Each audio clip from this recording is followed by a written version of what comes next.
Here's your basic assembly video for this hinged helmet to Virtue Vio Ascend mask attachment. Now this should work with other Vio goggles, whether it's the Contour or the Extend. I believe since it uses the same mask, or the same lens, and would have the same curvature, it should work with a CMD mask, although I have not tested it on that. But, you know, someone try it out, let me know. Anyway, so what we have here is this is really just two parts that you have to print, even though there are three files. There's two versions of this part. One has these fun little loops on it for attaching. I really don't know. I don't know what you'd attach. That's just the one that I printed. For attaching things, the other one does not have those loops. Those are both completely unchanged from the original creator, which is Cat Made Something. That is their username on Thingiverse.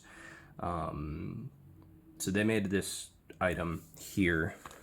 They made this, and they made a version of this that had a rigid connection here. I wanted a hinged connection. So I changed it. Really all I did is take this file that they created, I shortened it a bit, and I added the prongs necessary for it to attach to a GoPro mount. That's it. I mean, really nothing special. But the effect that this has is, I have a pin here, even though you can use the original bolt. The effect that this has is, now that this is hinged, in my opinion, it makes it a lot easier to put on and take off. And the reason it does that, this next part here has nothing to do with 3D printing, but whatever. The reason it makes it easier is because this now allows me to take this strap and click it here. And now, instead of having a separate system of straps, you know, your chin strap for your mask and your system of straps for your helmet, now I just have a single chin strap that holds all of this on.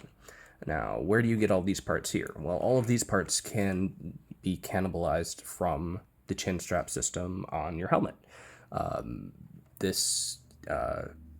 You know, your strap is attached somehow, whether with screws, bolts, you know, whatever, and it'll have some sort of ring, you know, probably some adjustment pieces here, and strap material, and most helmets come with these clips for the accessory rails. So really it's just a matter of getting creative with the parts that are already available to you. I used a leather punch to punch holes here. Let's turn on this light. The holes are, that's your screw right there. So that's underneath the ear strap. There's no way I will ever feel that. So there's no comfort issues with having the screw going through the side of the mask.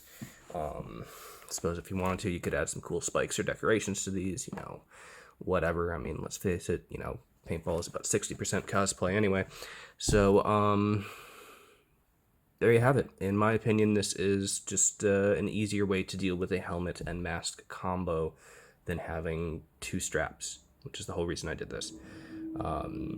Big old thank you to Cat Made Something on Thingiverse for the original idea. Yeah, let's see, beyond that. Oh, printing. When you actually go to print this. So, your base, and this connection, they are attached. There's this piece that slips together, but also some M3 by 0.5 millimeter thread pitch screws, or well, they're holes that can take those screws. So just find some of those screws and, you know, screw them in here. It's pretty easy. Attaching this piece here, I used zip ties. Cat Made Something. If you look at their video that they link to on their Thingiverse page, they used string. Whatever. I mean, I'm not going to say one's better than the other. Just use whatever's available to you. As long as you center it, it should be fine. And as far as material, this piece here can be printed out of just about anything. Like, the only weak spot on this is actually the post that comes in and slides through here. But since you're screwing it into it anyway, I mean, it's not going to cause a problem that's a weak spot. On this piece here, the weak spot is going to be these two prongs, which is why when I printed it with this side here, down on the bed, support filled in here and here, which I had to break away, and then I had to take a file and, you know, remove some of the little remnants here to make sure that it would fit nicely in with the GoPro mount. For this here, orientation, very important. If you print it upright like this, then you've got your layer lines here, and there's a very good chance it will break. So orientation, very important with this. Print it on its side here. And as far as material, I mean, this, when everything's together, it doesn't really take a lot of stress. The only time it really takes stress is when you're, you know, attaching and unattaching it, you know, pinning or bolting or whatever it is, however you decide to make that connection. That's the only time this is really going to take a lot of stress. Like, once this is on your head and clipped in, as long as you have it adjusted well, this connection does not take a lot of stress.